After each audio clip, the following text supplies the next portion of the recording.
Doing a what sold video again today. I know I had promised some other content, some more research type style content for last week, but unfortunately the week just didn't go as planned.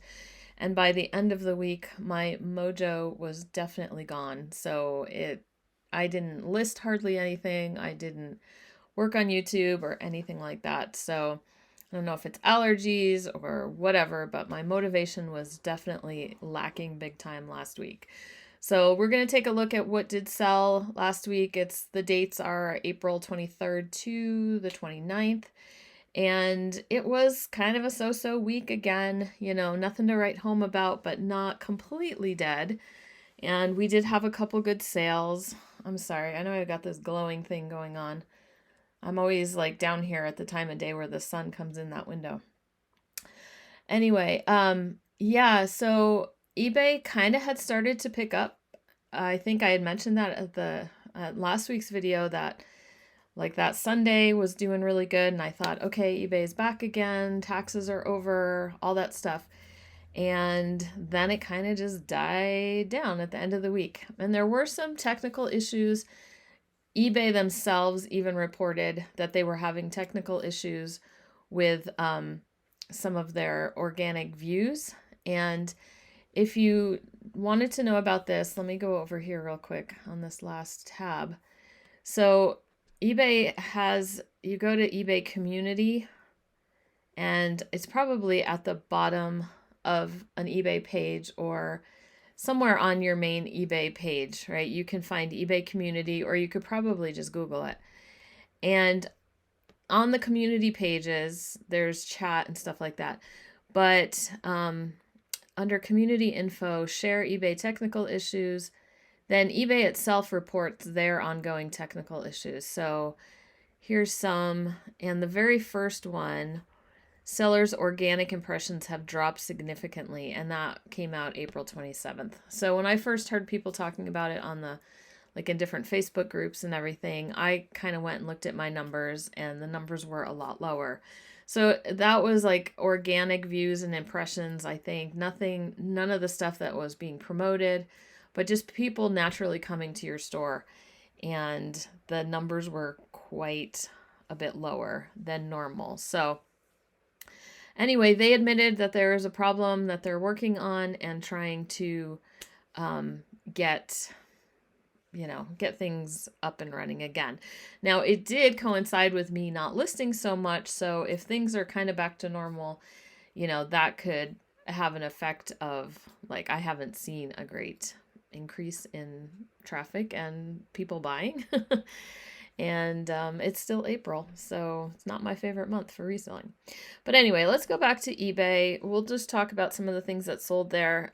This first one, if you saw my playing card video, this is kind of playing card related, adjacent. And it's a playing card tray. It's just very vintage, very mid-century, and it's just that. It didn't have cards or anything with it. It's just a revolving card tray that people can use when they're playing. And that one sold for an offer of $20. Next one was this Nike Golf Dry Fit. It was long sleeve. It sold for $24. I think somehow our best offer button had gotten activated on that listing, and so somebody sent us an offer for $24. It was new with tags. We were hoping for a little bit more, but this is that time of year where, I don't know, I just take offers. If I'm still making money, I'll take the offers because things need to keep moving. And Nike doesn't get me that excited anyway, so it was fine. And then this one, it did sell for the full asking price. What was nice about this week is I didn't have any coupons running. So the sales that I did get were pretty much full price sales unless we were sending out offers. I just kind of like to take a break between my coupons and my sales sometimes, just to have a breathing room in between. And then I might run another coupon or run another sale coming up. So this did sell for $39.99. What happened was we were going to ship it, and my husband noticed a couple stains that we had missed on, it was on the back on the tail. And if you wore the shirt tucked in, it wouldn't be a big deal. But we hadn't disclosed it because we hadn't noticed it. So it's kind of a busy pattern. And so we contacted the customer and sent her pictures, and she said she was fine with it if we could take $10 off the price. And I said, that's totally fine. And so we just gave her the $10 discount refund and then sent it on its way. This one I just picked up. It was a local thrift store. They had a rack of books that they were going to be putting out on the shelves soon, and it caught my eye because it was sealed. And it's from an auction house, but it was for baseball cards. And, you know, I did a quick look. They had a couple other catalogs there too, and I don't know that they were sealed. And I just kind of looked up and I saw that this one, you know, had sold. And so I said, you know what, this is going to be an easy thing to list. And we listed it for $25 and it sold for $22.49. And then I just sold this pair of shoes, these loafers. I think I picked these up probably a little while ago. Just kind of classic style. And they sold for the full asking price of $29.99. So that was great. And if you're just listening while you're working, I'm going to butcher the name, but I always say it Etienne Agnier. But anyway, I don't know the correct French pronunciation of that. So if anyone wants to try to phonetically spell it down in the comments. But anyway. Okay. And then my husband sold another one of his knives from his retail arbitrage, and that sold for the full asking price of $25. And this is a salad plate. It was 8 inches. It's 8 inches across. It sold for $30, as you can see. So Ken Edwards, I do have a video. It's a while back in my videos, probably back in the fall, where I did get a whole bunch of Ken Edwards Tonala. I got some dinner plates and a couple salad plates and a little bowl. And I am down to just a couple salad plates and the bowl left. And so I did really well on those, on the dinner plates and everything. So those sold for like 50, 40, 30, you know, in that kind of range. And I just listed them individually. So I do have a video, you know, it's, like I said, it was a while ago. It was kind of early on in my latest YouTube journey. And so it just talks a little bit about Ken Edwards and his pottery and things like that. So anyway, next one, this is this brand, Emile Henry. I've sold the I have sold the mugs before. It wasn't that long ago. I had a pair of gray mugs, coffee mugs, and I knew the name. Here, I'll click on the thing.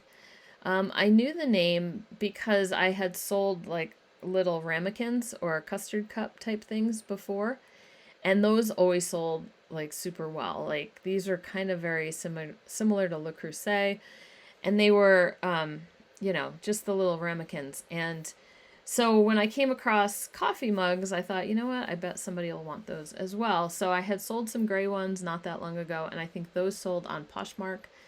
And then I found this pair. They were like a dark purple, and they were just at the thrift store at the regular coffee mug, 49 cents or 25 cents or whatever price. And so they sold for $38.99. So I would definitely keep an eye out for that name. And I thought that was a not bad price for 2 coffee mugs. Okay, Vionic. I'm kind of hit or miss with Vionic, whether it ends up being a good seller or not. we got a $15 offer. It was during a couple days we weren't getting many sales or offers or anything. And I think my husband said he picked these up at our local clearance outlet type center. And so again, we pay hardly anything when we get things there. And so he said, go ahead. We got a $15 offer. And my husband's like, just go ahead and take it. It's fine.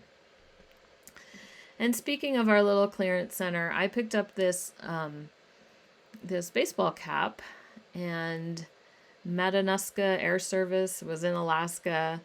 The hat was a wool blend, and we've kind of said it before, but we tend to, with our baseball caps, kind of look for the more obscure, the better.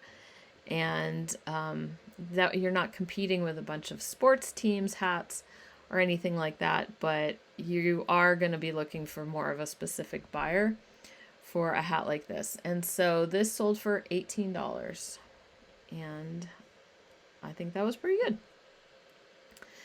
Now the maxi denim skirts still seem to be doing pretty well. I did pick up another one the other day that I need to get listed. This was Jones, New York, and it had the Tencel lyocell in it, so it was a bit of like a softer kind of denim skirt. It was a size 14, and it sold for $42.49. I think I had sent out an offer to watchers, and the offer was a percentage based one, which is why the number ended up kind of strange. So $42.49 for this long denim skirt. So that Y2K trend still seems to be holding on. So if you find long maxi denim skirts, go ahead and try them out.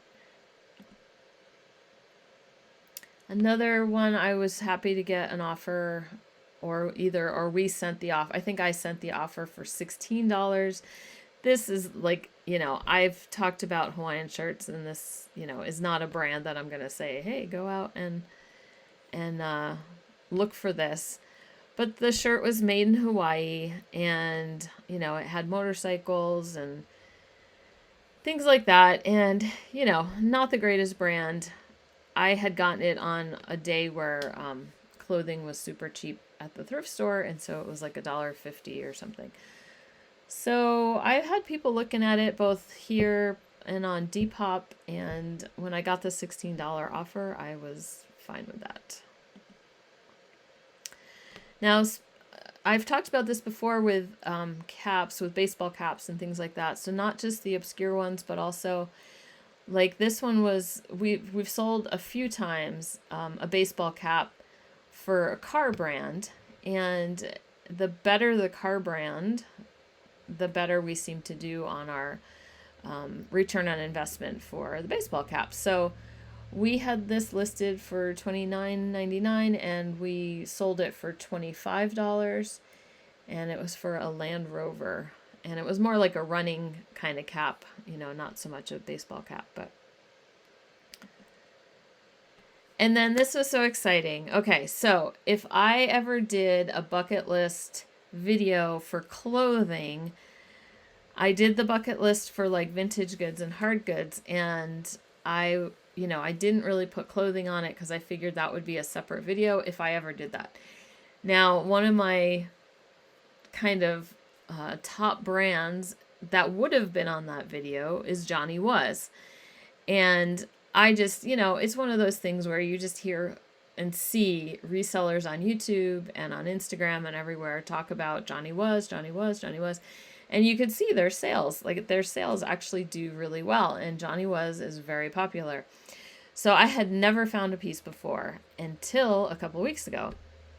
And what's interesting about this is that this is the tag. So it doesn't say Johnny Was anywhere on it, but I knew that Baya or Bia or whatever is a Johnny Was tag. And so that actually probably helped me. No one else grabbed it because maybe they didn't know. Now, I got it home, and it just had a really crazy perfume smell on it. And like my husband's pretty sensitive to perfumes. And then because I never have perfumes around me. So I've kind of become like, I just notice it right away. So I went ahead and washed it, and like, I just hand washed it and got a little bit of the perfume smell out. But as I was taking pictures and listing it, I found a couple little like light colored stains, right? And so I put the stains, I disclosed that in the listing, and I dropped the price a little bit lower than what I would have done. Like if this had been pristine, I probably would have done closer to like $60 or more. And anyway, it sold in like a few days, right? And the woman, I messaged her and I realized I hadn't mentioned the perfume. And it smelled better, but I could still smell it a little bit. So I just wanted to double check. So I messaged her. I made sure she had seen the stains, and then, kind of mentioned that there was a slight perfume smell and everything, and just asked what she wanted to do. And she says, "Oh, it's fine. I'll I'll wash it and everything." And she basically said that she still wanted the shirt. So it was good. So I felt better that I contacted her and double checked, because I'm not sure that she did see the stains on there or not, So anyway, it gave her a chance to cancel if she wanted to, but she decided to keep it. Okay, so this is a brand I had heard about from other YouTubers. It's called Arborwear, and it's basically a workwear company. It's the original tree climbers gear, so it's like for an arborist, and it's kind of heavy duty. Now, I found 3 shirts.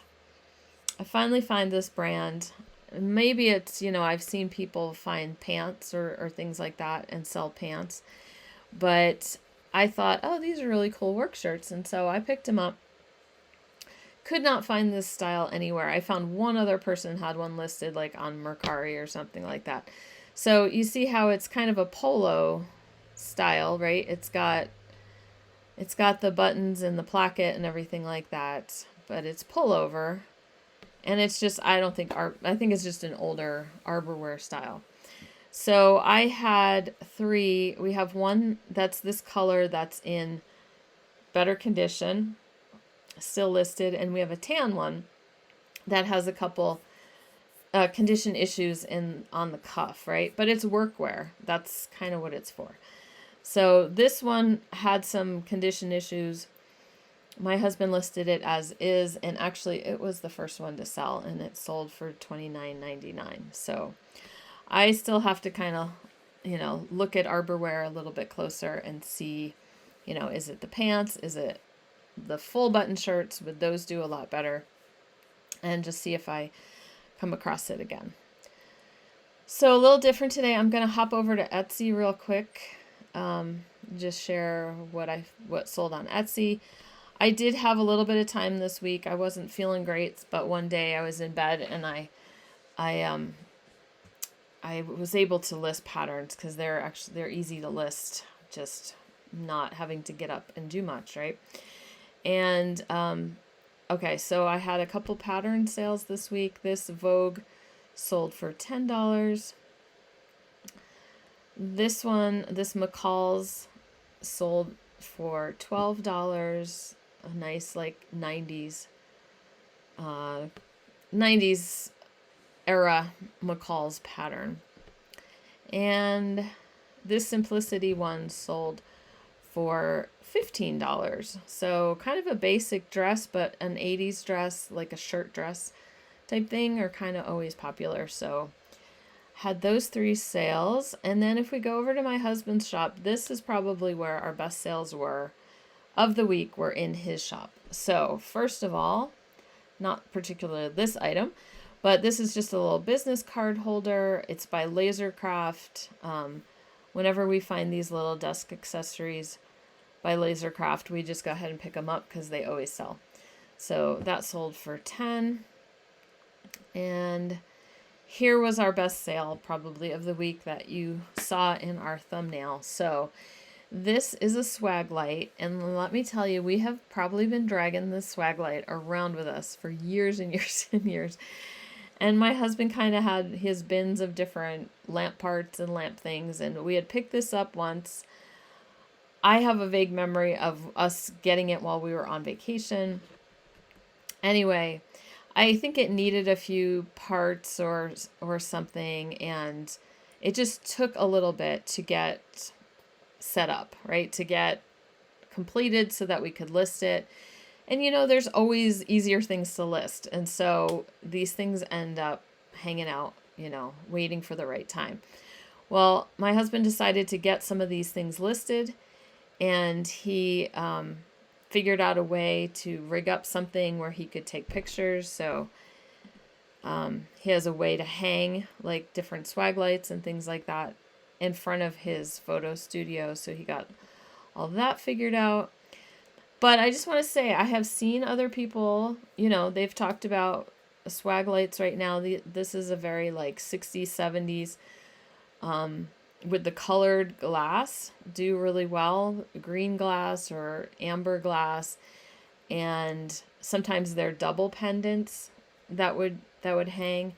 And people are selling them for really good money. So my husband put a pretty good price on this, $245 for this.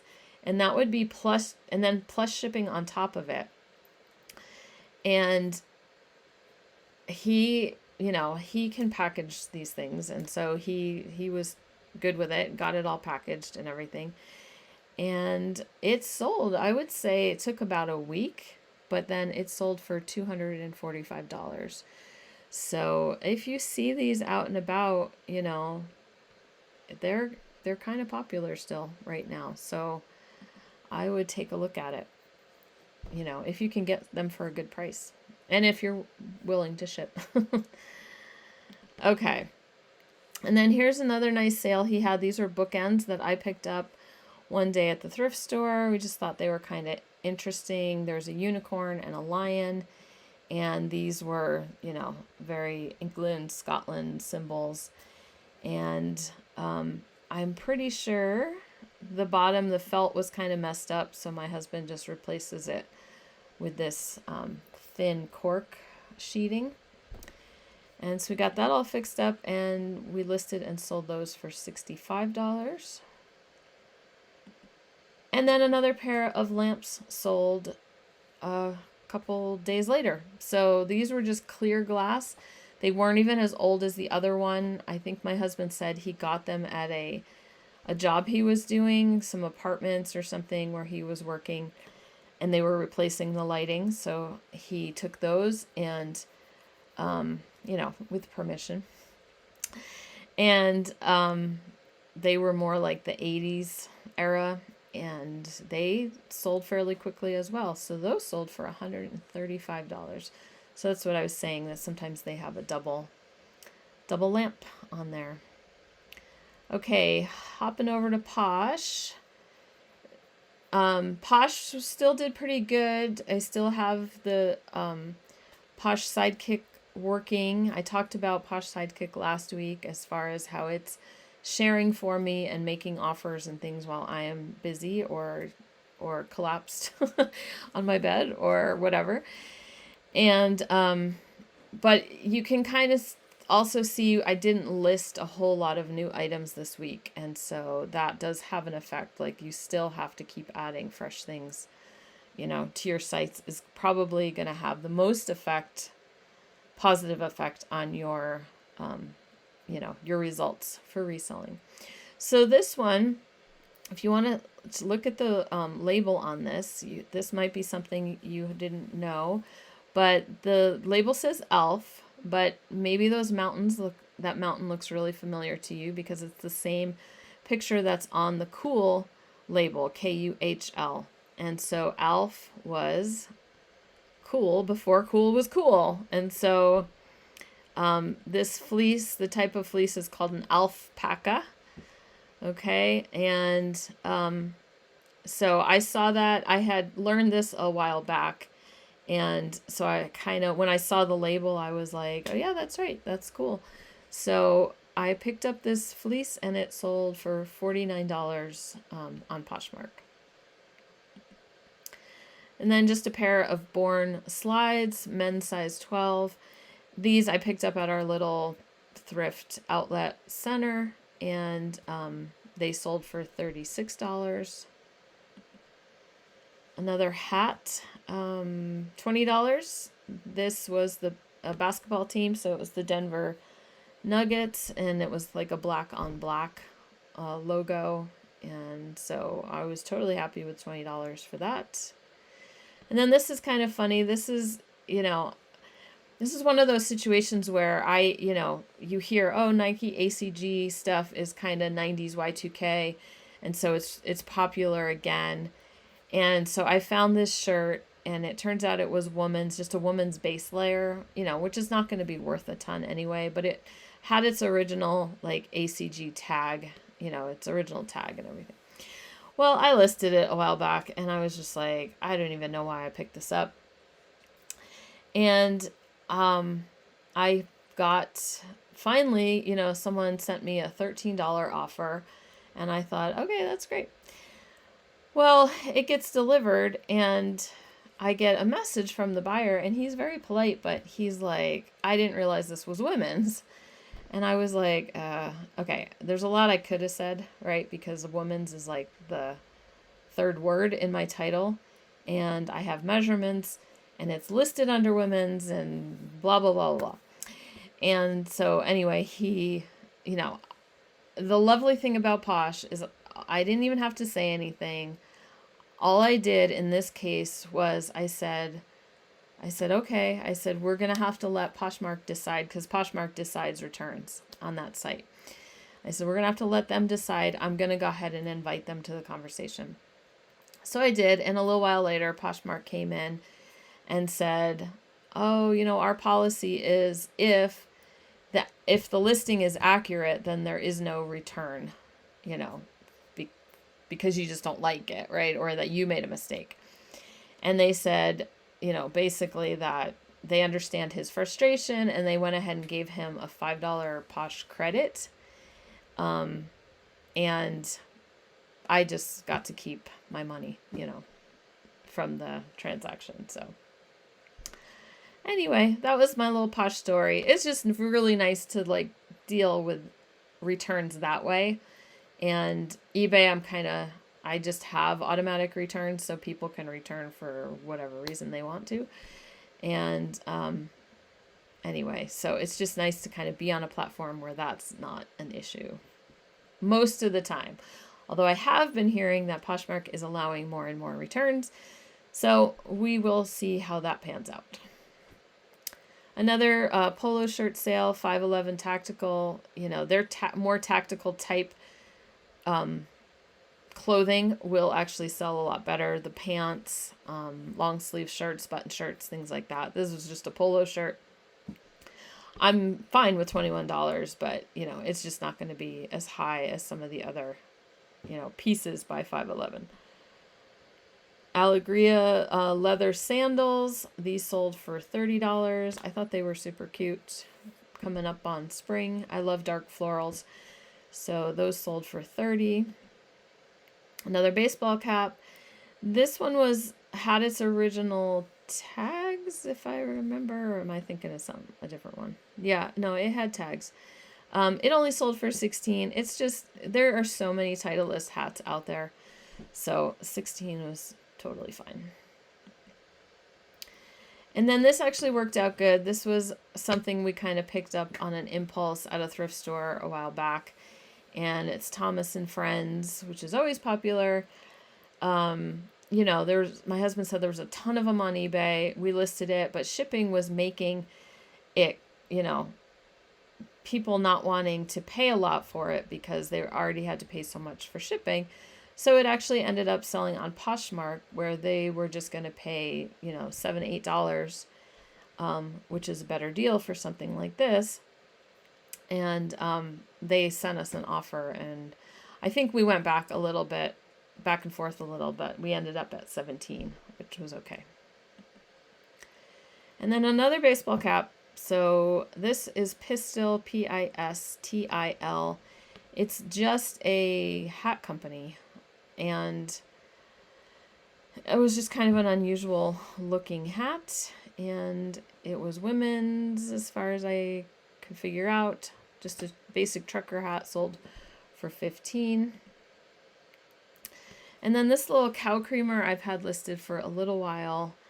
I think I might have only put it on Posh, I don't know. This was a while ago. But it was by Apilco, France, and there were lots listed kind of all over the place. So somebody messaged me making sure it didn't have any chips or anything like that. And I said, honestly, I've had it listed so long, I better go double check. And it was still wrapped up in bubble wrap from our move. And so I looked it over, checked it over, let her know, it took a day or so for her to, get back to me. And then she ended up buying it for $15.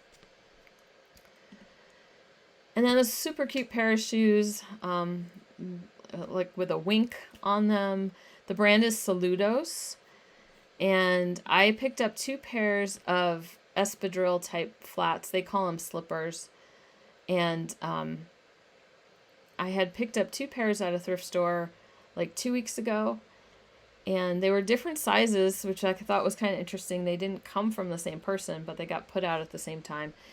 And there was this one, and the other one are like navy blue with a very abstract art type face on them.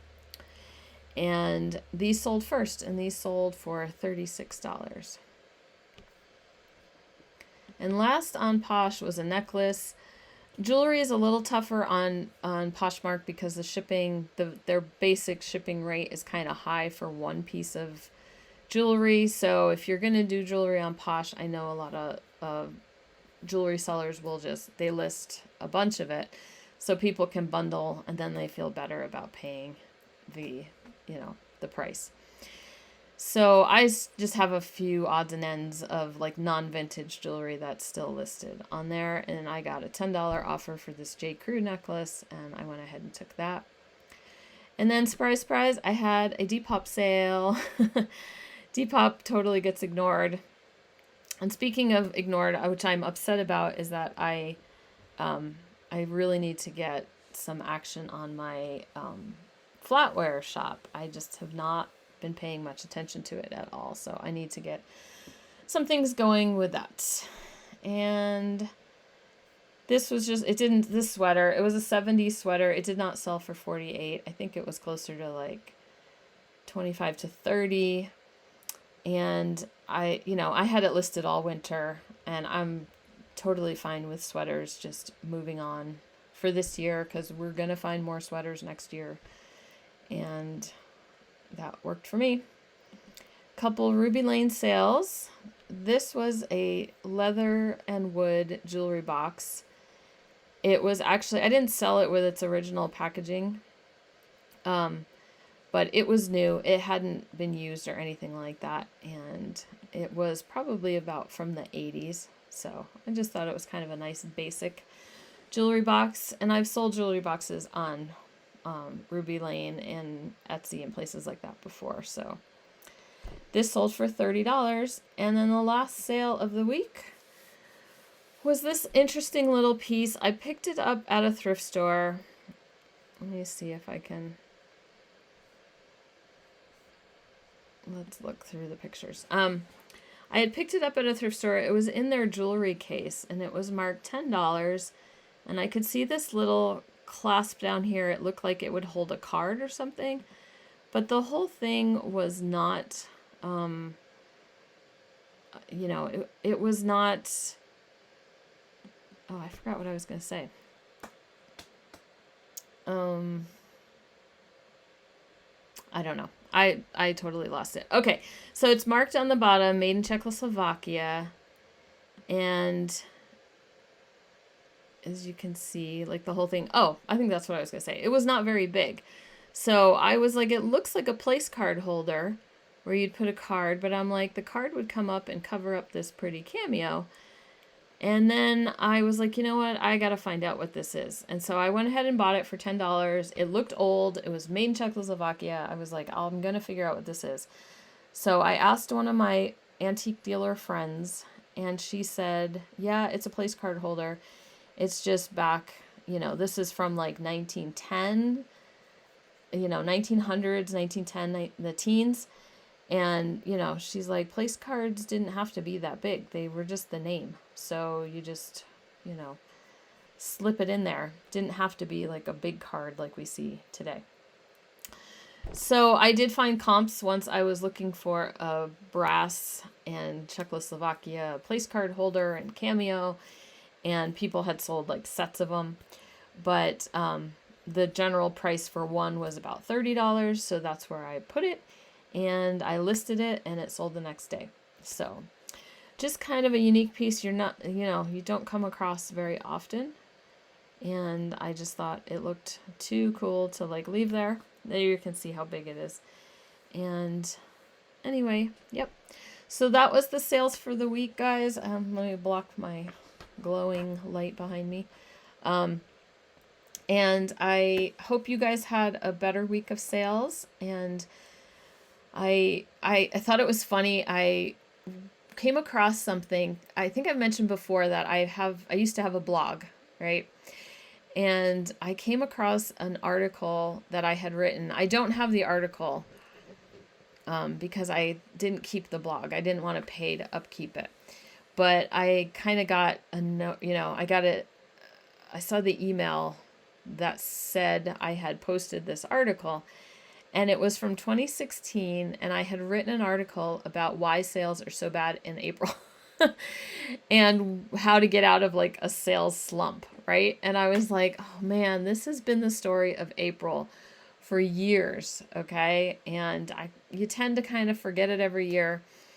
You start to second guess yourself and like, oh, I'm not doing anything right. But just keep plugging along. It'll pick up. Summer can be a little tricky. They call it the summer slowdown.